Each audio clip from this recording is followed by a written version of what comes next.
He came out of the earth, hating. Hate was his father. Hate was his mother. It was good to walk again. It was good to leap up onto the earth, off of your back, and stretch your cramped arms violently, and try to take a deep breath. He tried, and he cried out. He couldn't breathe. He flung his arms over his face and tried to breathe. It was impossible. He walked on the earth. He came out of the earth. But he was dead. He couldn't breathe.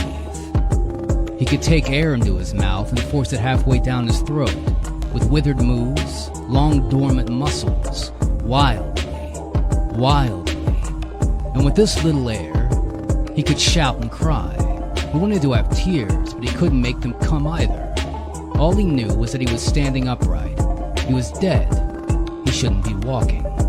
He couldn't breathe, and yet he stood. The smell of the world were all about him.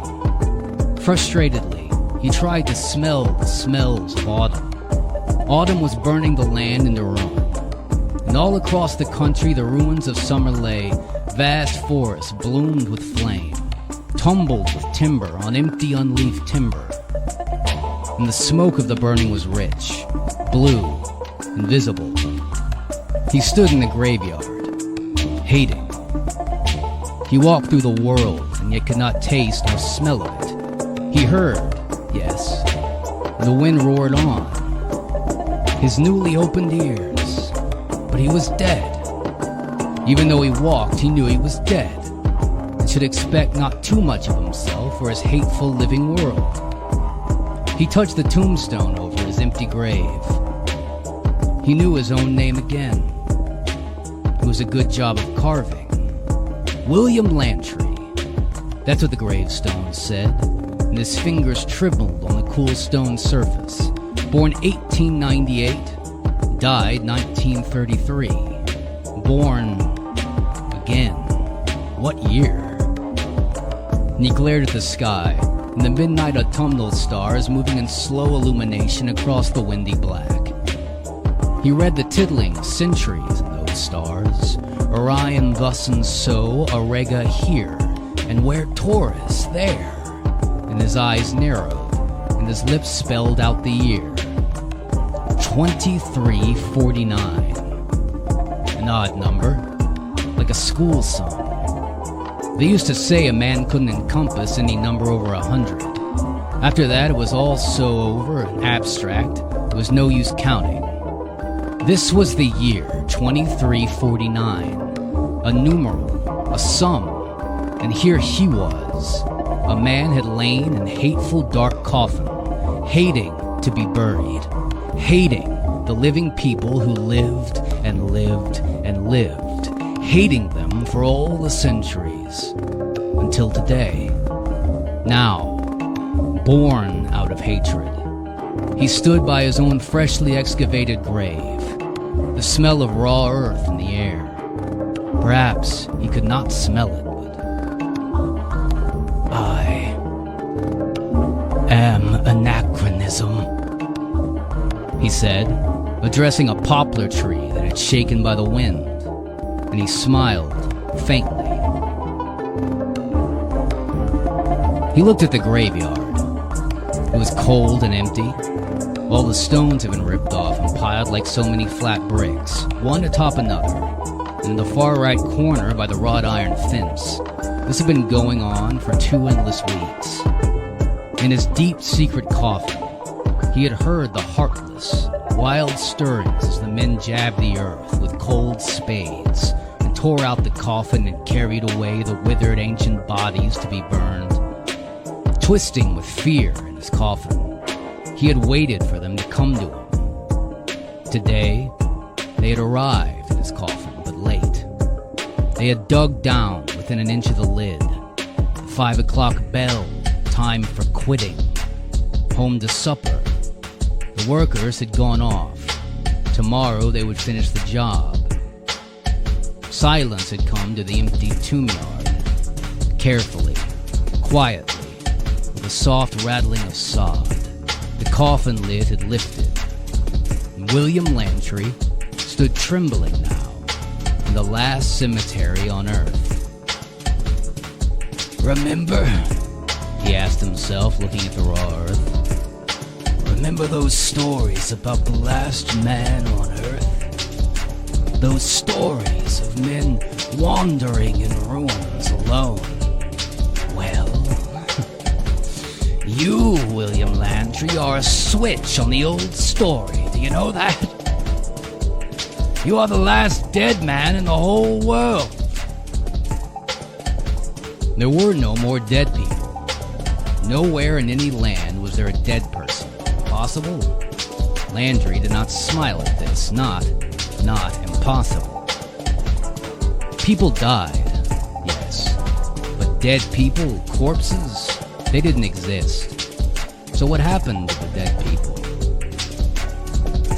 Well, the graveyard was on a hill. William Landry walked through the dark, burning night until he reached the edge of the graveyard and looked down upon the new town of Salem. It was all illuminations, all color. Rocket ships cut fire above it, crossing the sky to all the far ports of Earth. In the grave, the new violence of this future would have driven down and seeped into William Landry. He had been bathed in it for years. He knew all about it, with a hating dead man's knowledge of such things. More important of all, he knew what these fools did with the dead men. He lifted his eyes. In the center of town, a massive stone finger pointed at the stars. It was 300 feet high, 50 feet across. There was a wide entrance and a drive in front of it. In the town, theoretically, William Landry. Say you have a dying man. In a moment, he will be dead. What happens? No sooner is his pulse cut cold when a certificate is flourished, made out. His relatives pack into a car beetle, drive it swiftly. And where are they going? Well, the incinerator. That functional finger, that pillar of fire pointing at the stars. The incinerator. A functional, terrible name. But truth is truth in this future world. Like a stick of kindling, your dead man is shot into the furnace. Flume. William Landry looked at the top of the gigantic pistol, showing at the stars. A small pennant of smoke issued from the top. And there's where your dead people go. Take care of yourself, William Landry. You're the last one. Rare item. Last dead man. And all the other graveyards of Earth are blasted up. This is the last graveyard. And you're the last man from the centuries. These people don't believe in having dead about. Much less walking dead. Everything can't be used goes up like a matchstick. Superstitions, right along with it all. And he looked at the town. All right, he thought quietly. I hate you. You hate me, or you would. If you only knew I existed. You don't believe in such things as vampires or ghosts, labels without reference. You snort. Frankly, you don't believe in it. And he continued to think. And he trembled. How very close it had been. Day after day, they had hauled out the dead ones, burned them like so much kindling. An edict had been broadcast around the world, and he had heard the digging men talk as they worked. I mean, I guess it's a good idea, this cleaning up the graveyards, one said.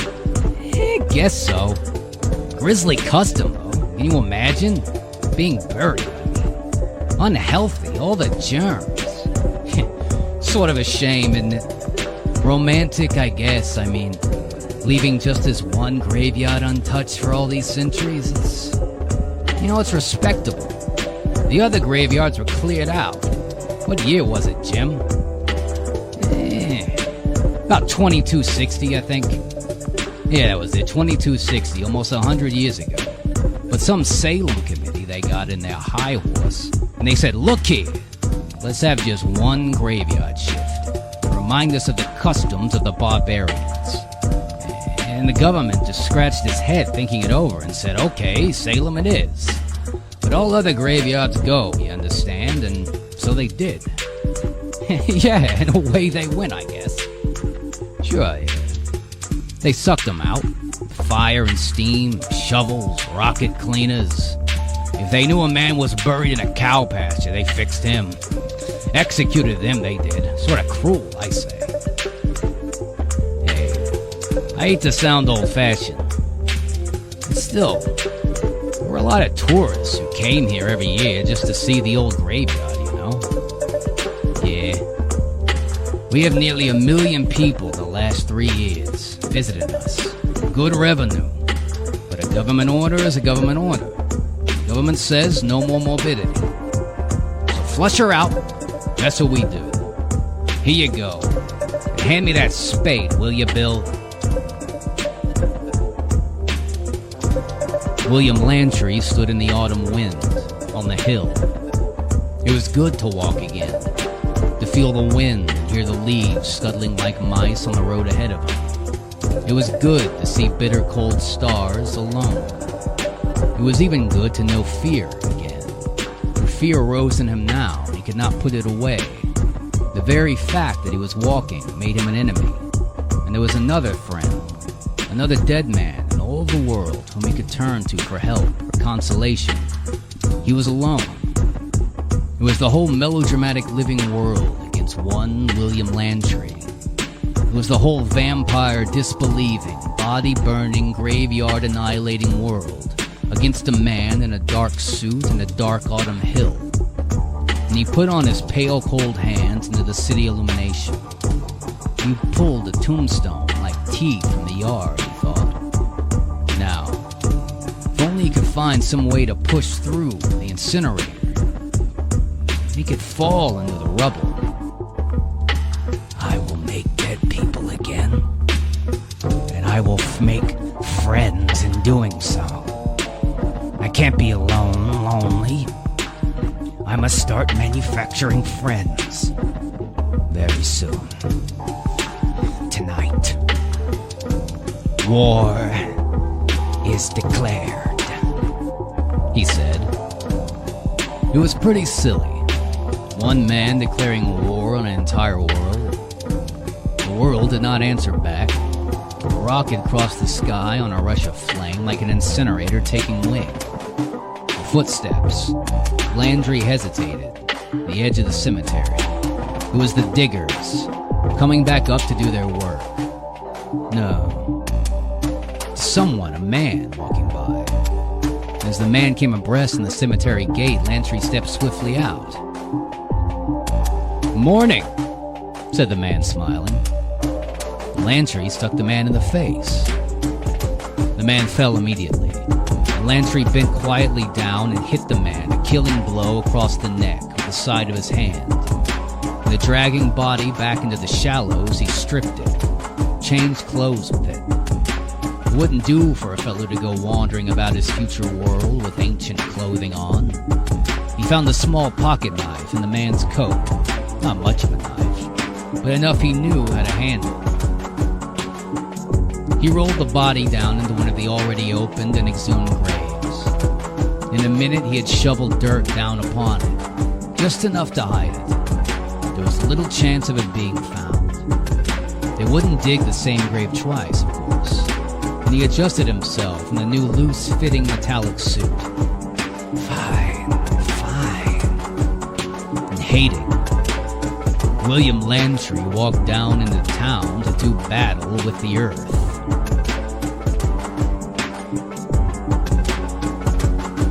The incinerator was always open. It never closed.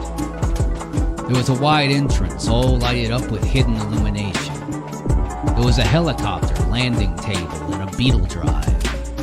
The town itself was dying down after another day of the dynamo. The lights were going dim, and the only quiet lighted spot in town now is the incinerator. God, what a practical name. but an unromantic name. William Lantry entered a wide, lighted door. It was an entrance, really. There was no door to open or shut. People could just go in and out, summer or winter. The inside was always warm from the fire. It rushed and whispered up the high, round flume to where the whirlers and propellers, the air jets, puts the leafy gray ashes on a way for a 10-mile wide of sky. It was the warmth, like a bakery in here. The halls were floored with rubber parquet. You couldn't make a noise if you wanted to. Music played in hidden throats somewhere. Not music of death at all, but music of life, the way the sun lived inside the incinerator. Or the sun's brother, anyway. You could hear the flame roasting inside the heavy brick wall.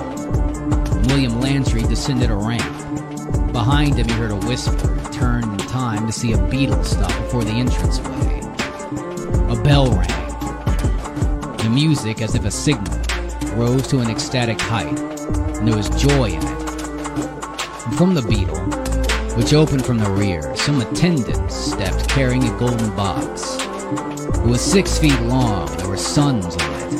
From another beetle, the relatives of the man in the box stepped and followed the attendants, took the golden box down the ramp, a kind of altar. And on the side of the altar were the words, "We were that were born of the sun, and we return to the sun."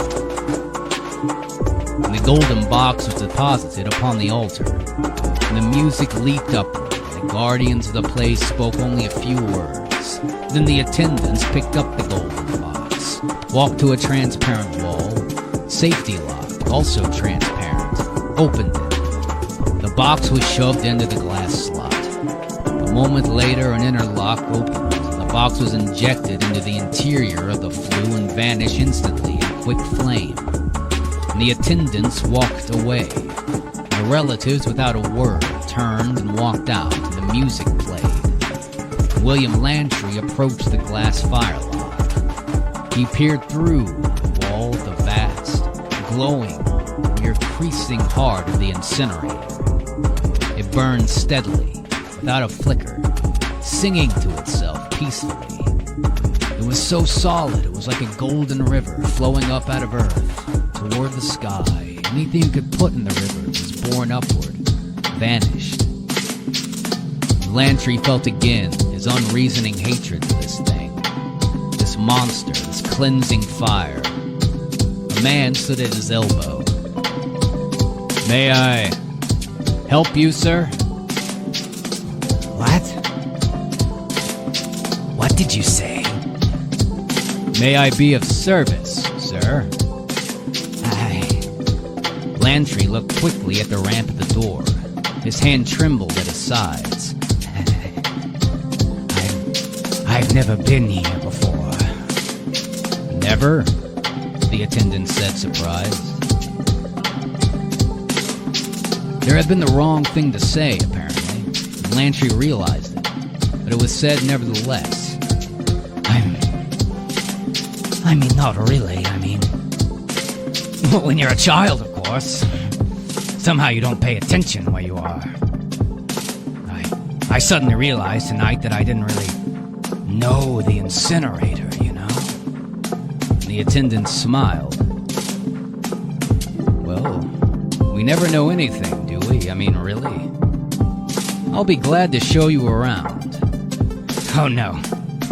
Never mind. It is a wonderful place, this." Yes. Yes, it is. One of the finest in the world, I think. I haven't had many relatives die on me since I was a child. In fact, none. So you see, I haven't been here for many years. I see. The attendant's face seemed to darken somewhat. What have I said now? What in God's name is wrong now? What have I done? If I'm not careful, I'll get myself showed right out into the damnable fire trap. What's wrong with me? What's wrong with this fella's face? He seems to be giving me more than the usual going over. You wouldn't be one of the men who would have returned from Mars, would you? No. Why do you ask? No matter. The attendant began to walk off. If you want to know anything, just ask me. Just one thing. What's that? This. And Lantry dealt him with a stunning blow across the neck. And he watched the fire trap operator with expert eyes. Now with sagging body in his arm, he touched the button that opened the warm outer lock and placed the body in. He heard the music rise and saw the inner lock open. The body shot out of the river fire and the music softened. Well done, Lantry. Well done. Barely an instant later, another attendant entered the room. Lantry was caught with an expression of pleased excitement on his face, and the attendant around asked if he was expecting to find someone. May I help you? I'm just looking. Rather late at night, sir. I couldn't sleep. That was the wrong answer, too. Everybody slept in the world. Nobody had insomnia. If you did, you simply turned on a hypo ray, and 60 seconds later you were snoring. No, he was just full of wrong answers today. First, he had made the fatal error of saying that he had never been in the incinerator before, which he knew was well that all children were brought here on tours every year from the time they were 4 on, to instill the idea of the clean fire death and the incinerator in their minds. Death was a bright fire. Death was warmth from the sun. It was not dark, not a shadowy thing. That was important in their education. And he, pale, thoughtless fool, had immediately gabbed out his ignorance. And another thing, this paleness of his. He looked at his hands and realized he was growing terror, that a pale man also was non-existent in their world. They would suspect his paleness. That was why the first attendant asked if he was from Mars. Here now, this new attendant was clean and bright. Looked like a copper penny. He was fully aware of the searching the attendant did on his face. I mean to say, I didn't want to sleep. I wanted to think. Was there a service held here a moment ago? I don't know, I just came in. I thought I heard the fire lock open and shut. I don't know. The man pressed the wall button. Anderson? The voice replied. Can you locate Saul for me? Yeah, I'll ring the corridors. I can't find him either. Thanks. The attendant was puzzled. He was beginning to make a little sniffling motion with his nose. Do you smell anything? no. Why? I smell something. Lantry took out the old knife in his pocket and waited. I remember once when I was a kid, we found a cow lying in the field. It had been there for 2 days. That's what the smell is. Where is it from? Oh. I know what it is. And he held out his hand. Here. What? Me, of course. You? Well, I've been dead several hundred years. You're an odd joker. Yes, very. Do you know what this is? The knife. Do you ever use knives on people anymore these days? How do you mean? I mean killing them. With knives, guns, poison. You're an old joker. Yes. And I'm going to kill you. Nobody kills anybody.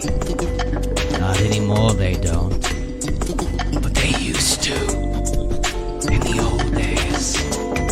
I know they did. This will be the first murder in 300 years. I just killed your friend, you know. I shoved him into the file lock. That remark had the desired effect. It numbed the man so completely it shocked him thoroughly. To its illogical aspects, Lantry had time to walk forward.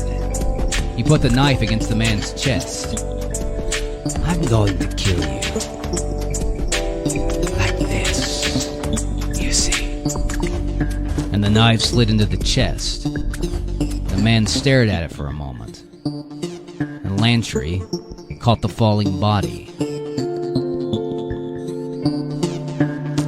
Now, even the sky palled and the vast black cloud filled the sky with ash. This was only the first. I'll tear all the others down before they can even suspect there's an unethical man loose in their society. They can't account for a variable like me. I'm beyond their understanding. I'm incomprehensible, impossible. Therefore, I do not exist. And my God, I can kill hundreds of thousands of them before they even realize murder is out in the world again. I can make it look like an accident every time. Why, the idea is huge. It's unbelievable. And fires burned in town, and he sat under a tree for a long time until the morning. Then he found a cave in the hills and went in to sleep. It was 10 miles to the sound of Tyansport.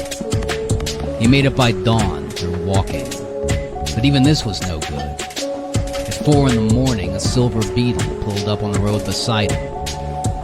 "Hello," called the man inside. Hello. "Why are you walking, sir?" asked the man. I'm going to Scienceport. "Do you want to ride, sir?"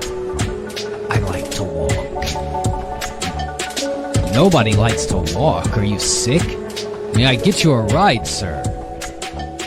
Thanks, but I like to walk. The man hesitated, then closed the beetle door. "Good night, then, sir." When the beetle was gone over the hill, Lantry retreated into a nearby forest. A world full of bungling, helping people. By God, you couldn't even walk without accused of sickness. It meant only one thing. He must not walk any longer. He had to ride. He should have accepted the fellow's offer. The rest of the night, he walked far enough off the highway that if the beetle rushed by, he had time to vanish in the underbrush. At dawn, he crept into an empty dry water drain and closed his eyes. Lantry awoke. What a strange dream, by God, but how realistic. How strangely the two men carried on, how unnaturally. That was exactly how you expected men of the future to talk these days. Men of the future. Lantry grinned wildly. That was an anachronism for you. This was the future. This was happening now. It wasn't 300 years from now. It was now, not then or any other time. This wasn't the 20th century. With never a quaver in their voices, not so much as a glance over their shoulders or a tremble of spade in hand, but of course with the perfect, honest, logical minds, there was but one explanation. Certainly nobody had stolen the corpse, but nobody steals, right? The corpse had simply got up and walked off. The corpse was the only one who could have possibly moved the corpse. And by the few casual, slow words of the gravedigger, Lantry knew what they were thinking. Here was a man that had lain in suspended animation, not really dead, for hundreds of years. And the jarring about, the activity, had brought him back. And everyone had heard those little green toes that sealed for centuries inside mud rocks and dice paddings. Alive, yet gas. And how when scientists chipped them out and warmed them like marbles in their hands, little toads leapt about, frisked and blinked. It was only logical if the grave diggers think of William Lantry in that fashion. What if the various parts were fitted together the next day or so? If the vanished body and shattered, exploded incinerator were connected? What if this fellow named Burke would return pale from Mars, went to the library again, said to the young woman he wanted some books, and he said, "Oh, your friend Lantry was in the other day." And he'd say, "Lantry who? I don't know anybody that name." And she'd say, "Oh, he lied then." And people in this time didn't lie. So it would all form, coalesce, item by item, bit by bit. A pale man, who was pale and shouldn't be pale, had lied, and people don't lie. And a walking man on a lonely country road had walked, and people don't walk anymore. And a body was missing from a cemetery, and the incinerator had been blown up, and they would come after him. They would find him. He would be easy to find. He walked, he lied, he was pale. They would find him, take him, and stick him through the open firelock of the nearest burner. And that would be Mr. William Lantry, like a 4th of July set piece. There was only one thing to be done efficiently, completely. He arose in violent moves. His lips were wide, and his dark eyes were flared. There was a trembling and burning all through him. He must kill. Kill and kill and kill and kill. He must make his enemies into friends, into people like himself, who walked but shouldn't walk, who were pale in a land of pink. He must kill, kill, kill, kill. He must make bodies, dead people and corpses. He must destroy, incinerate, death on death. Then, when the incinerators were all in thrown ruin, and the hastily established morgues were jammed up, with the bodies of people shattered by the explosion, then he would begin his making of friends, his enrollment of the dead in his own cause. Before they traced and found and killed him, they must have killed themselves. So how far was he safe? He could kill, they would not kill back. People simply don't go around killing these days. That was his safety net. And he climbed out of the abandoned drain, stood in the road, and he took the knife from his pocket and hailed the next beetle.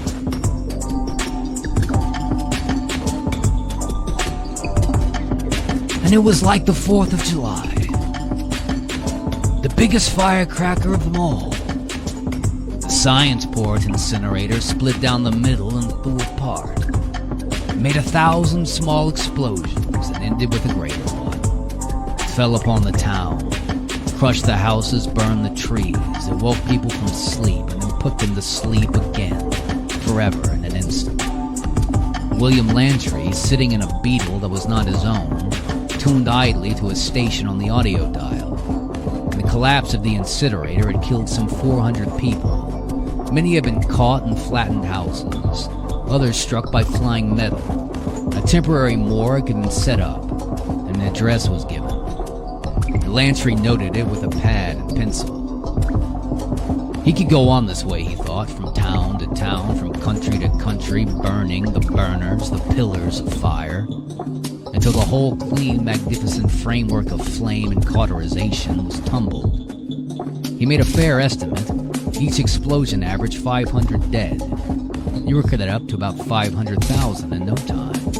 And he pressed the floor stud on the beetle, and smiling, he drove off through the streets in the city. Once upon a time, people shuddered when they heard the wind about the house. Once people raised crucifixes and wolfbane, believed in walking dead and bats, loping white wolves. As long as they believed, then so long did the dead, the bats, the loping wolves exist. And the mind gave birth and became reality to them. But He looked at the white sheeted body. These people did not believe. They never believed. They would never believe. They had never imagined the dead might walk. The dead went up in flues and flame. They never heard superstition, never trembled or shuddered or doubted in the dark. Walking dead people could not exist. They were illogical. This was 2349, and after all, therefore, these people could not rise, could not walk again. They were dead and flat and cold. Nothing, chalk, imprecation, superstition. They were dead, and they knew they were dead. He was alone. There were live people in the world who moved and drove beetles and drank quiet drinks in little dimsy illuminated bars by country roads, kissed women and talked much good talk all day, every day. But he was not alive. Friction gave him that little warmth he possessed. There were 200 dead people here in the warehouse now, cold upon the floor. The first dead people in 100 years who were not allowed to be corpses for an extra hour or more. The first not to be immediately trundled to the incinerator and lit like so much phosphorus. He should be happy with them, among them. But he was not. They were completely dead. They did not know nor believe in walking once the heart had paused and stilled itself. They were deader than dead ever was. He was alone. More alone than any man had ever been. And he felt the chill of his aloneness moving up into his chest, strangling him quietly. And William Lantry turned suddenly and gasped. While he had stood there, someone had entered the warehouse. A tall man with white hair, wearing a lightweight tan overcoat. There's no reason to stay here. Lantry turned and started to walk slowly out. He looked hastily at the man as he passed, and the man with the white hair looked at him curiously. As he heard the imprecations, the pleadings, the shoutings, did he suspect? Lantry slowed his walk. Had this man seen him make the blue chalk marks on the incinerator? But then, would he interpret them as symbols of ancient superstition? Probably not. Reaching the door, Lantry paused. For a moment he did not want to do anything but lie down and be cold, really dead again. Be carried silently down in the street to some distant burning flue. There be the smashed and ash and whispering fire. He was indeed alone, and there was no chance to collect any army to his cause. What then existed as a reason to go on killing? Yes, kill a few thousand more. That wasn't enough. You can only do so much of that before they drag you down. He looked at the cold sky. A rocket went across the black heaven, trailing fire. Mars burned red amongst the stars. Mars. A man came. Said he wanted to talk. He was from the library. In his pocket, he took out a pack of cigarettes. And the two stood outside in the morgue together. The tall, pink, white-haired man from before, and Lantry, hands in his pockets. It was a cool night. The white shell of moon that washed a house here, a road there, further on, parts of a river. Cigarette? The man offered Lantry one. They lit up together. The man glanced at Lantry's mouth. Cool night, huh? Yes, cool. They shifted in their feet. Terrible accident back there. Terrible. So many dead. So many. And Lantry felt himself some sort of delicate weight upon a scale. The other man did not seem to be looking at him, rather listening and feeling toward him. There was a feathery balance here that made for some vast discomfort. He wanted to move away, get out from under the balancing weight. The tall, white-mared hand said, "My name's McClure. Do you have any friends inside?" "No. A casual acquaintance. That was an awful accident, wasn't it?" Oh, awful. They bounced each other. A beetle hissed by on the road, the 17 tires whirling quietly. The moon showed a little town further over in the Black Hills.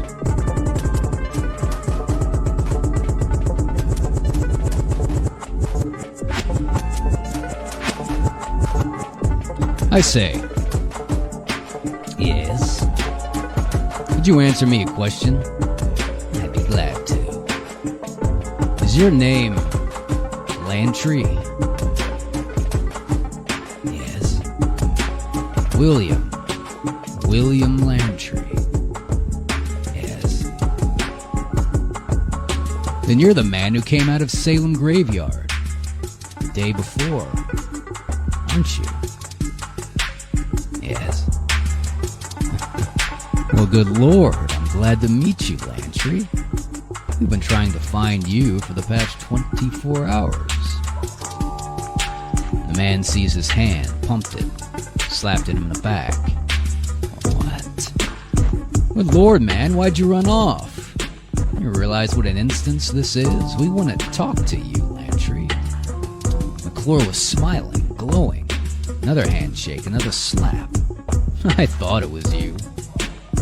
"This man is mad. Absolutely mad. Here I've toppled his incinerators, killed his people. He's shaking my hand. He's mad." "Will you come along with us? To the hall." "What hall?" "Well, the science hall, of course. It isn't every year we get a really great case of suspended animation, after all. And small animals, yes. And then a man, hardly. Will you come?" "What's the act? What's all this talk?" "Oh, my dear fellow, what do you mean?" "Never mind. Is that the reason you want to see me?" "What other reason would there be, Mr. Lantry? You don't know how glad I am to see you. You almost did a little dance. I suspected when we were in there together, you being so pale and all, and the way you smoked your cigarette, something about it. All other things, all subliminal. But it is you, isn't it? It's you." "It's I, William Lantry." "Good fellow, come along."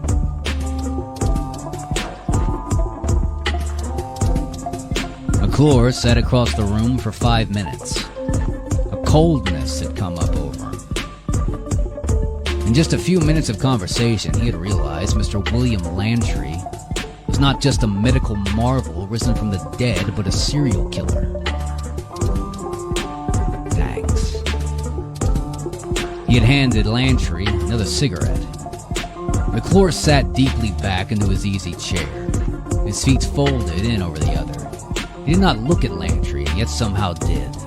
The feeling of weighing and balancing returned. McClure was like a tall, thin master of hounds, listening for something. Some sort of blow that only dogs can hear. McClure seemed to be listening acutely, sensitively for such an invisible whisper. Listening with his eyes, with half-open, dry mouth, with his aching breathing. Lantry sucked at the cigarette, sucked the cigarette, sucked the cigarette, and after so many times blew out, blew out, blew out. And McClure was like some lean, ragged hound, listening, the slick side of eyes to one side, with an apprehension in that hand that was so precisely microscopic. One sensed it, as one sensed the invisible whiff, some part of the brain, deeper in the eye, nostril, or ear. McClure was all chemist's scale, all antennae. The room was so quiet, the cigarette smoke made some kind of invisible noise rising to the ceiling. McClure was like a thermometer, a chemist's scale, a listening hound, a litmus paper, and antennae, all these. Lantry did not move. Perhaps the feeling would pass. It had passed before. McClure did not move for a long while. And then without a word, he nodded at the sherry decanter. Lantry refused silently. And they sat looking, but not looking at each other. Again and again, away and away. McClure stiffened slowly. Lantry saw the color getting paler in those clean cheeks. The hand lightening in the sherry glass, and knowledge comes at last to stay, never to go away, into the eyes. Lantry did not move, he could not. And all of this was such a fascination that he must only see, to hear what would happen next. It was McClure's show from here on. Well, Mr. Lantry, I'm going to be honest with you. At first I thought it was the finest psychosis I'd ever seen. You, I mean. I thought, he's convinced himself. William Lantry? He's convinced himself. He's quite insane. He's told himself to do all these little things. I said to myself, he purportedly doesn't breathe through his nose. I watched your nostrils, Lantry. Little nostril hairs never once quivered in the last hour. But that wasn't enough. It was a fact I filed. Wasn't enough. He breathes through his mouth, I said on purpose. Then I gave you a cigarette, and you sucked and you blew, sucked and blew. None of it ever came out of your nose. I told myself, well, that's all right. He doesn't inhale. Is that terrible? Is that suspect? All in the mouth, all in the mouth. And then I looked at your chest, Mr. Lantry. I watched it never move, up and down. It did nothing. He's convinced himself, I told myself. He's convinced himself about all this. Then why don't you move your chest, Mr. Lantry? And that's what I have to tell myself. McClure shut his eyes for a moment. He put down his sherry glass, and he waited a moment. He took up his cigarette and puffed on it. I'm alone in this room. Lantry did not move. You're dead, and I'm alone in this room. My mind does not know this. It's not a thinking thing. It's not a thing of sense and subconscious. At first I thought, this man thinks he's dead, risen from the dead. Some kind of vampire nut. Is that not logical? Would not any man, buried of many centuries, raised in superstitious, ignorant culture, likewise himself, once risen from the tomb? That's logical. This man has hypnotized himself, I said. His bodily functions, so that they would no way interfere with his self-delusion, his great paranoia. He governs his own breathing, I said. I can't hear my own breathing, I said. His inner mind, sound of breathing. He doesn't allow himself to eat. That's why he doesn't eat. I was wrong. You're not insane. You're not deluding yourself, nor me. This was all very logical. I must admit, quite frightening. Does that make you feel good, Mr. Lantry, to think you frightened me? Is there anything wrong with being dead? Is it a crime? Well, you must admit it's highly unusual. Still now, is it a crime? We have no crime. No criminal court. Just want to examine you naturally. Find out how you've happened to be like this. Is it a chemical? Something else? Will I be released when you're done with me? You won't be held. You don't push to be examined. I won't make you. But tell me, what were you doing at the morgue? Nothing. I heard you talking when I came in. I was merely curious. You're lying. That's very bad, Mr. Lantry. The truth is far better. The truth is that you are dead, and being the only one of your sort, you are lonely, and therefore you killed people to have company. Is that so, Mr. Lantry? How does that follow? Logic, my dear fellow. Once I knew you were really dead a moment ago. Really, what do you call it? Some kind of vampire, silly word. I tried you immediately to the incinerator blast. Before that, there was no reason to connect you. Once that one piece fell into place, the fact that you were dead, it was simple to guess your loneliness, your hate, your envy. You're too smart. Lantry was out of the chair. He was halfway to the other man. McClure rolled out and scuttled away. The idiot. He had thrown away his chance to kill McClure. He should have done it earlier. But Lantry's one weapon, his safety margin. If people in society killed each other, they never suspected one another. He could walk up to any one of them. Come back here. Oh no. You want to kill me, huh? It's odd but true. I can't understand it. You want to cut me with that knife or something like that. And it's up to me to prevent you from doing such an odd thing. Oh, I will kill you. Landry lunged across the chair, clutching at McClure. McClure was very logical. It won't do you any good to kill me. I don't care. Look here. There will never be any more like you. Ever. There's no use. Then I'll destroy all of them. And then what? I'll go to Mars. If they have tombs there, they'll find more like myself. No. The executive order went through yesterday. All the other tombs were being deepened, deprived. They're all burned. They all fell through the floor. I don't care. McClure grabbed him, shook him, the help of 3 other men.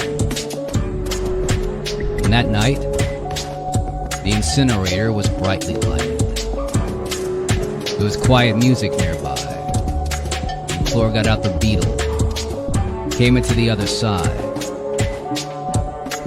He pulled up a book. He started reading. And he said to himself, "You're dead. You're logically dead."